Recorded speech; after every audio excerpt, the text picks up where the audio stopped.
उत्तराखंड में national park और century के आसपास रहने वाले लोगों की दिक्कतें बढ़ सकती हैं। कुमाऊं से लेकर गढ़वाल तक के लोग इससे प्रभावित होने जा रहे हैं।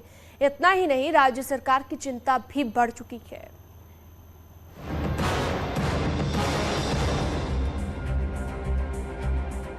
उत्तराखंड में 6 नेशनल पार्क और 7 सेंचुरी एरिया हैं।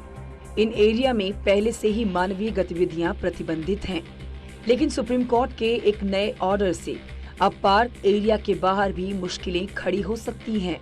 सुप्रीम कोर्ट ने अपने एक आदेश में नेशनल पार्क और सेंचुरी एरिया के 1 किलोमीटर की परिधि को इको सेंसिटिव जोन घोषित करने को कहा है। इसके बाद 1 किलोमीटर के दायरे में कोई भी स्थायी निर्माण का काम नहीं हो पाएगा। इसने राज्य सरकार की मुश्किलें बढ़ा दी हैं।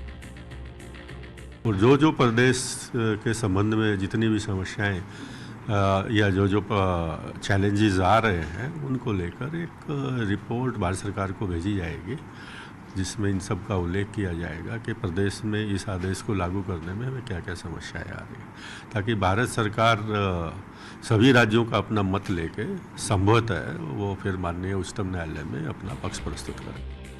अगर इको सेंसिटिव जोन का ये आदेश लागू होता है तो राजाजी नेशनल जैसे पार्क से लगा हरिद्वार की हर की पेड़ी का एरिया, ऋषिकेश और देहरादून का एक बड़ा रिहायशी एरिया इसकी जद में होगा, जहां इसके बाद कोई भी स्थायी निर्माण के काम नहीं हो पाएंगे।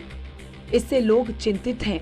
उनका कहना है कि राज्य सरकार को भारत सरकार में ठोस तरीके से पैरवी करनी चाहिए। अब ऐसे में यदि आप 1 किलोमीटर के एरिया में जो है सेंसिटिव जोन उसको घोषित कर देंगे तो इस ऐसे में तो हमारी हर की पौड़ी भी जद में है। हर की पौड़ी भी 1 किलोमीटर के कैचमेंट एरिया में आती है। हमारे जितने भी इंडस्ट्रियल एरियाज हैं वो कैचमेंट एरिया में आते हैं। तो फिर हमारी धार्मिक भावनाओं का क्या, हर की पौड़ी का क्या और हमारी इकोनॉमी का क्या। पार्क और सेंचुरी के 1 किलोमीटर के दायरे में अगर इको सेंसिटिव जोन लागू हुआ तो इससे राज्य सरकार के सामने कई चुनौतियां खड़ी हो जाएंगी। विकास के कई प्रोजेक्ट्स पर ताला लटक जाएगा, तो वहीं दूसरी ओर इसको अमल कराना ही सरकार के लिए एक बड़ी चुनौती बन जाएगा। न्यूज़ 18 के लिए देहरादून से सुनील नप्रभात की रिपोर्ट।